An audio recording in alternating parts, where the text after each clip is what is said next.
Bonjour à tous, c'est Corentin et aujourd'hui on se retrouve pour une nouvelle vidéo. Je vais vous faire une sélection, un top 5 des montres de la marque Mido. Alors j'ai particulièrement travaillé la vidéo puisque ça fait quand même pas mal de temps maintenant que je n'ai pas sorti de vidéo et donc j'espère que cette vidéo vous plaira. Si c'est le cas, n'hésitez surtout pas de mettre un j'aime à la vidéo et de vous abonner ainsi que de commenter, je réponds à tout le monde.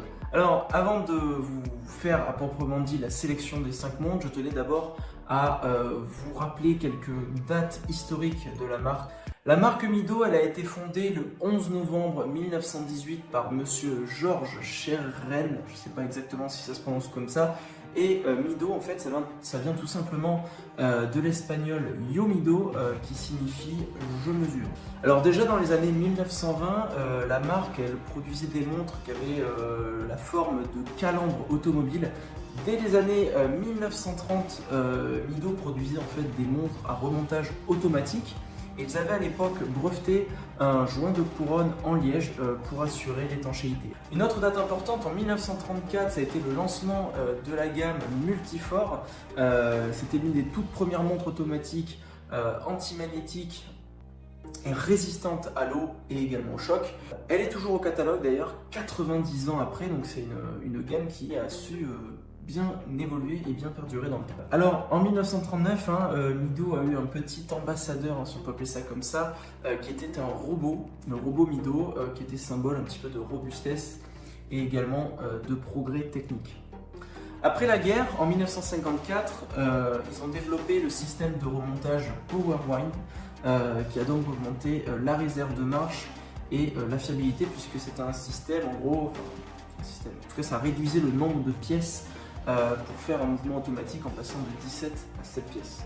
Les années 50, ce fut vraiment la décennie des montres de plongée, et donc sur cet élan, Mido a lancé la Mido Ocean Star, qui avait donc une boîte monocoque, éliminant donc les problèmes d'étanchéité du fond de boîte. Et en plus de ça, ils avaient mis leur système Aquadura, qui était donc le joint en liège au niveau de la couronne. Alors, c'est sûr que c'est leur première montre qui résiste véritablement à l'eau, c'est pas une montre de plongée puisqu'elle n'en a pas les caractéristiques. Alors c'est surtout à partir des années 2000 et aussi grâce au Swatch Group, ça ils en parlent jamais sur leur site, que la marque a vachement été relancée puisqu'ils ont recommencé à produire des montres automatiques, c'est ce qui nous intéresse dans cette vidéo. Surtout aussi à partir des années 2000, on verra un lien de plus en plus fort se créer entre la marque Mido et l'architecture, et moi je trouve ça vraiment particulièrement intéressant. Vous le verrez notamment dans la sélection que je vous ai fait. Alors, la première montre que je vous ai sélectionnée, c'est la Mido Baroncelli 20e anniversary, inspirée par l'architecture. Alors j'ai un petit peu francisé le nom, mais normalement tout est en anglais. Alors pour ce qui est du design de cette montre, déjà en commençant par son boîtier. Alors on peut voir que c'est une montre habillée puisqu'on a un boîtier qui a des formes vraiment très élégantes. On a de petites cornes qui sont fines et également incurvées vers le poignet, ce qui la rend vraiment très très belle également de côté. On a une lunette qui est vraiment fine, ce qui permet une très belle ouverture sur le cadran. Et puis, caractéristique complémentaire des montres habillées, on a une couronne qui est relativement petite et bien intégrée au boîtier. Alors, elle n'est pas trop petite parce que sur certaines montres automatiques de style habillé, les couronnes sont vraiment trop petites et je pense qu'elles sont vraiment pas faciles à manipuler. Sur celle-ci, je trouve que c'est vraiment très bien proportionné. On a également un fond de boîte qui est joliment gravé avec le Colisée. Au niveau maintenant du cadran, je le trouve absolument sublime. Ce cadran est très bien travaillé encore une fois. On a donc de beaux index appliqués, polis. Donc avec à 12 heures même un index qui rappelle vraiment l'architecture de bâtiments de l'Antiquité. On a des aiguilles, je sais jamais le nom des aiguilles, mais elles sont très élégantes. On a l'aiguille des secondes qui est bleuie, donc c'est superbe, ce bleu sur ce fond blanc. On a la forme du guichet de date qui est également très bien travaillée, avec encore une fois cette espèce de voûte sur la partie du dessus. On a également donc le chemin de fer autour qui rappelle un petit peu le Colisée, en tout cas les gradins, même si vous le verrez sur une autre montre que je vous ai sélectionnée, c'est encore plus marqué ce rappel. Et le centre du cadran, il rappelle un petit peu l'arène finalement. Allez, on va passer aux caractéristiques. Cette montre a un diamètre de 39 mm et un corne à corne de 44 mm. Donc c'est une taille qui ira à peu près tous les poignets, vraiment c'est une très bonne taille pour une montre habillée. L'épaisseur est de 9,9 mm, donc ça c'est top, elle est vraiment fine. Le poids de la montre est du coup de seulement 66 grammes, donc elle est vraiment légère et elle est top je pense à porter. Pour ce qui est de l'entrecorne, il est de 20 mm, donc vous trouverez énormément de bracelets à adapter à cette montre, parce que c'est une taille vraiment standard. L'étanchéité est de 50 mètres, donc je vous déconseille de l'amener à la piscine ou à la plage, hein, je vous déconseille très fortement. Le calibre, c'est le Mido calibre 80, alors il ne faut pas se leurrer, hein, c'est une marque du groupe Swatch, c'est donc un dérivé du Powermatic 80 de chez Tissot ou des H40, etc. de chez Hamilton. C'est un très bon mouvement que j'ai pu tester sur ma Hamilton depuis maintenant plus de 2 ans, qui garde très bien sa précision dans le temps. Et donc voilà, c'est top. En plus ici, il a un spiral en Ivacron, hein, qui est donc un alliage qui permet de bien résister aux champs magnétiques. Donc ça, de nos jours, c'est quand même super bien. Le verre est un verre saphir traité anti-reflux double face, donc très résistant et très visible. Et le prix de cette montre est de 1130 €. C'est une édition limitée à 1836 pièces. Voilà, on va pouvoir passer à la seconde montre que je vous ai sélectionnée chez Mido. Il s'agit de la Mido Multifor Patrimony. Alors, le nom Multifor, ça doit déjà vous dire quelque chose, puisque j'en ai parlé précédemment sur l'historique un petit peu des grandes dates de la marque. Pour ce qui est donc du boîtier, je trouve qu'il est absolument magnifique ce boîtier sur cette montre. Il est avec une fluidité au niveau des lignes et de son contour que je trouve absolument incroyable. Les cornes sont vraiment dans l'alignement de l'arrondi et même la couronne est arrondie, ce qui donne vraiment, je trouve, une fluidité dans les lignes. Donc les cornes, elles sont fines, elles sont joliment travaillées au niveau des angles, elles sont brossées, également polies, donc il y a une belle alternance entre les deux. Et la couronne, en plus d'être très joliment arrondie, elle est également très belle par le travail des cannelures qu'il y a dessus. Donc vraiment, ce boîtier, j'en suis extrêmement fan, et en plus de ça, donc la lunette est assez fine et elle est polie, donc ça fait vraiment un résultat final absolument magnifique. Vraiment, hein, c'est l'un des boîtiers sur lequel j'ai le plus flashé depuis que j'ai commencé à regarder les montres. Je trouve que c'est l'un des plus beaux boîtiers de montre à billes. Pour ce qui est du cadran, j'aime énormément aussi. Je trouve que ce bleu soleillé est magnifique. Je le trouve, alors certains pourraient peut-être le trouver un petit peu chargé, moi je ne trouve pas, puisqu'en plus on a un côté un petit peu technique sur cette montre à billes qui est le pulsomètre qui est gradué pour 30 pulsations, donc c'est fait pour prendre le pouls, hein, tout simplement. En tout cas des rythmes surtout liés au corps humain, hein. Donc on pourrait associer ça à une montre de docteur finalement. Donc les index, c'est très intéressant, ils sont appliqués et en plus de ça il y a de la luminescence à l'intérieur et également sur les aiguilles qui sont de type seringue. Vraiment la cohérence chez Mido, je trouve que c'est assez fou et c'est pas sur toutes les marques qu'on retrouve une cohérence comme ça. Et aussi la date est à 6 h et je trouve qu'elle est également très bien intégrée. On va passer maintenant aux caractéristiques de la montre. Cette montre a un diamètre de 40 mm. Pour ce qui est du corne à corne, alors je ne l'ai pas trouvé, mais il est d'environ 45 mm d'après mes mesures. L'épaisseur est de 12 mm, donc on n'est pas sur une montre aussi fine que la précédente qui était vraiment bien, mais 12 mm ça reste très correct honnêtement, et elle a des dimensions qui sont très convenables. L'entrecorne il est de 20 mm, le poids est de 63 grammes, donc ça en fait une montre qui est vraiment facile à porter pour la majorité des gens. Elle est étanche à 50 mètres, donc comme pour la précédente, les mêmes recommandations, pas d'eau profonde, hein, clairement. Et pour ce qui est du calibre, c'est le même également que la précédente, c'est le Mido calibre 80. Et elle est équipée d'un verre saphir bombé. Là, il ne précise pas si elle est équipée d'un anti-reflet double face. Et en plus de ça, petite particularité de ce modèle, elle a le logo Mido ancien vintage qui n'est pas appliqué. La troisième montre que je vous ai sélectionnée chez Mido, c'est une plongeuse avec un style vintage. Il s'agit de la Ocean Star Tribute, qui est donc une montre, on va d'abord décrire son design, avec un boîtier qui a une forme assez classique pour une montre de plongée avec un style vintage. J'aime beaucoup parce qu'on a des cornes qui sont relativement fines quand on regarde de face, et au niveau de la tranche, comme un petit peu sur ma Yema Superman, on a quelque chose d'assez fin.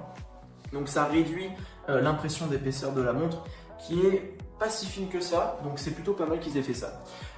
Pour ce qui est de la couronne et de son protège-couronne, c'est assez intéressant parce que sur des montres en général avec un aspect vintage, sur des montres de plongeur, n'avait pas de protège-couronne. Là ils en ont mis un mais qui est quand même très bien intégré. Vraiment je voulais finir par la lunette. Je la trouve vraiment très réussie. Elle est avec un aspect un petit peu granuleux qui lui donne vraiment un style assez ancien où il n'y avait pas encore ces lunettes céramiques toutes lisses, toutes brillantes. Donc ça c'est vraiment cool. Et on a aussi la petite bille de luminescence dans le triangle à 12 heures qui est un petit peu avec une couleur patinée, fausse patine. Et je trouve que c'est vraiment du plus bel effet, plein de détails et ça j'aime beaucoup. Pour ce qui est du cadran, on a donc un cadran noir qui est un noir un petit peu mat, un petit peu satiné. C'est pas un noir profond, on va dire. Voilà. Et donc, dans ce cadran, vous remarquez tout de suite que l'on a des index rectangulaires avec toujours, comme sur la luminescence à 12 heures sur la lunette, on a encore une fois des index avec une couleur fausse patine. Donc c'est pas mal hein, quand on veut imiter un style vintage, je trouve que c'est très bien même. J'aime bien le fait qu'ils aient intégré correctement le jour et la date, vu que le fond est noir et que l'écriture est blanche. Honnêtement, il aurait carrément enlevé, ça m'aurait encore plus plu. J'aime également bien l'aiguille orange, ça rajoute une petite touche d'originalité, ça rajoute un petit côté visuel aussi, vu qu'il ne faut pas oublier que ça reste une Tool Watch, une montre de plongée. Petit détail, hein, c'est aussi le bracelet qui a des mailles assez particulières, vraiment fines, et ça rajoute un petit côté vintage. On a également un deuxième bracelet sur cette montre qui est un bracelet en tissu avec des surpiqûres orange, donc ça va bien avec l'aiguille des secondes qui est orange. Pour ce qui est des caractéristiques de la montre, cette montre fait 40,5 mm de diamètre avec un corne-à-corne de 47 mm. Donc elle n'est pas trop petite, moi je trouve que c'est une taille qui est super bien, surtout que le corne-à-corne n'est pas très grand, hein. Moins de 50 mm en général, moi ça me va très bien. Donc voilà, pour une montre de plongée, elle ira sur tous les poignets. On a une taille assez similaire à la 62 masse de chez Seiko d'ailleurs. Et pour l'épaisseur, on est sur du 13,4 mm, donc pour une plongeuse de 100 mètres, c'est pas extrêmement fin, c'est même relativement épais. Et comme je l'ai dit, l'impression avec la tranche fine du boîtier, du coup, ça ne doit pas faire très épais en fait. Pour ce qui est de l'entrecorne, on est sur un 21 mm, le poids est de 168 grammes, donc là on sent vraiment, alors c'est sur le bracelet métal, hein, mais là on sent vraiment la montre de plongée lourde, résistante à l'eau, 200 mètres, donc là vous pouvez faire à peu près ce que vous voulez avec cette montre dans l'eau. Et le calibre, je ne vais pas me répéter, c'est toujours le même avec ses 80 heures de réserve de marche, le verre est saphir.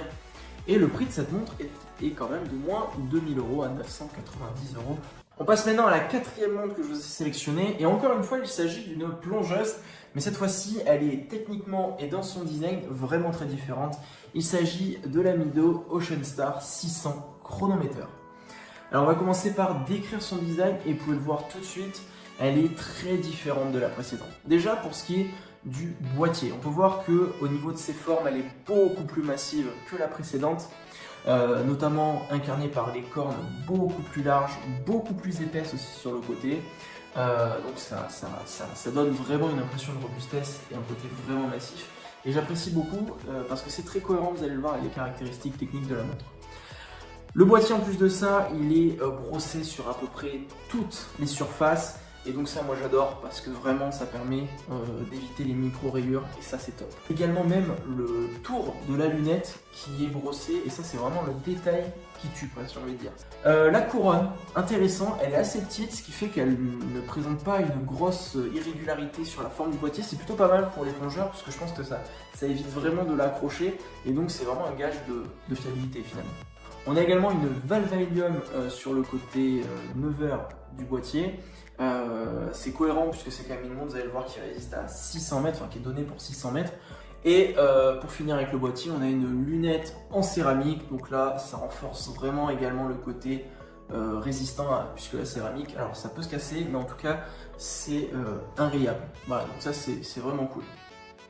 Et en plus de ça, sur la lunette, toutes les parties blanches, hein, tous les marqueurs, sont luminescents. Pour ce qui est du cadran, le cadran il n'est pas soleillé mais c'est un dégradé de bleu foncé au centre vers du bleu un peu plus clair sur l'extérieur et je trouve que ça crée une très belle transition avec le brillant de la céramique sur la lunette. Voilà, bien évidemment tous les index sont luminescents, sont appliqués, les aiguilles sont très jolies, elles sont squelettées sur le début et ensuite luminescentes. On a bien sûr l'aiguille des secondes qui a le bout qui est orange. Et j'aime bien ce rappel de orange sur le bout de la trotteuse, puisqu'on l'a également sur l'inscription chronomètre sur le cadran. Voilà. La date à 3 heures est vraiment très discrète.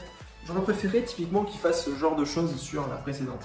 On va passer maintenant aux caractéristiques de la montre. Cette montre, elle fait 43,5 mm de diamètre et 50 mm de corne à corne. C'est une montre qui est relativement imposante, mais au vu de ses caractéristiques de robustesse par rapport à l'eau, puisque c'est une montre étanche à 600 mètres, je ne trouve pas qu'elle soit démesurée, puisque jusqu'à 50 mm de corne à corne, je trouve que c'est des montres qui sont quand même tout à fait portables. L'épaisseur est de 14,6, alors oui c'est épais, encore une fois ramené au fait qu'elle aille jusqu'à 600 mètres, qu'elle ait une valve Valium, finalement c'est complètement logique et c'est même pas très épais en fait, puisque quand vous prenez par exemple une Tudor Black Bay, qui est une montre étanche à 200 mètres, elle fait aussi 14 mm d'épaisseur. Le poids est de 219 grammes, donc forcément elle est lourde, mais c'est logique, alors ça peut être atténué si vous mettez notamment un bracelet NATO, étanchéité comme je l'ai dit 600 mètres. Pour ce qui est du calibre, je ne vais pas métallisme le même que les précédents. Le verre est bien évidemment saphir anti-reflet. Et pour ce qui est du prix, la montre est affichée au prix de 1490 €. Et en plus, j'ai oublié de le mentionner, cette montre est certifiée par le COSC. Pour ce qui est de la 5e et dernière montre que je vous ai sélectionnée chez Mido, il s'agit vraiment de la concrétisation finalement des 20 ans du slogan entre guillemets inspiré par l'architecture. Là pour le coup ça prend tout son sens, puisqu'on va voir la montre Aldial 20e anniversary inspirée par l'architecture. Alors je vais d'abord vous parler de son design en commençant par le boîtier. Le boîtier il a une forme que je trouve unique, extrêmement atypique et originale. Il est extrêmement arrondi sur les côtés de la montre. Totalement polymiroir. On voit complètement l'inspiration par l'architecture du Colisée, encore une fois. Mais là, c'est comparé à la première, c'est vraiment poussé à l'extrême. Alors, c'est un peu moins élégant, c'est un petit peu plus, c'est encore plus dans le parti pris. Mais il faut reconnaître quand même que le travail réalisé est très très bon. Cette montre, en fait, elle n'a même plus de corne. C'est quand même assez fou. Et même au niveau de la couronne, parce qu'on est quand même obligé d'avoir une couronne, ils ont vraiment essayé de la rentrer dans le boîtier pour qu'elle soit le moins proéminente possible. Pour ce qui est du cadran, là c'est presque encore pire, puisque quand on regarde sur la partie extérieure du cadran, qui est censé être le chemin de fer des minutes, là on a l'impression clairement de voir les gradins, puisqu'en plus de ça, ils sont en relief comme si vraiment c'était la descente des gradins. Bref, c'est assez incroyable. Juste après les gradins finalement, on a les espèces d'allées où vous pouvez rentrer les animaux, les gladiateurs et tout ça. Et puis la partie centrale, elle a une texture un petit peu granuleuse qui rappelle vraiment le sable de l'intérieur de l'arène tout simplement. Donc voilà. Bon, le seul truc que je trouve un peu dommage quand même sur ce cadran, c'est la taille que prend l'indication jour et date. Putain, il aurait pas mis sur cette montre, on aurait compris, puisque là on est vraiment dans un parti pris extrême pour que ça ressemble vraiment au Colisée ce cadran, et je trouve que ça n'a rien à faire là en fait. Et puis dernière chose sur ce cadran, c'est les aiguilles qui ont une fine bande de luminescence au milieu, mais qui ont une forme vraiment très originale que je ne connaissais pas jusqu'à maintenant, et c'est vraiment vraiment chouette. Voilà, on va passer aux caractéristiques. Cette montre fait un diamètre de 42 mm. On a donc un corne à corne qui est aussi de 42 mm puisque nous n'avons pas de corne tout simplement. L'épaisseur est de 10,1 mm, donc la montre est vraiment parfaite, je trouve, en termes de taille, très cohérent, très adapté à tous les poignets. Bon, après il faut aimer quand même le look, je sais que c'est très clivant là pour le coup. L'entrecorne il est de 0 mm puisqu'il n'y a pas d'entrecorne étant donné qu'il n'y a pas de corne. Le poids est de 151 grammes, donc elle est assez lourde, mais c'est logique, elle est sur un bracelet en métal. Et elle est équipée d'un mouvement ETA 2836-2 COS, donc là on n'est pas sur le dérivé du Powermatic 80. Le verre est saphir avec un traitement anti-reflet double face.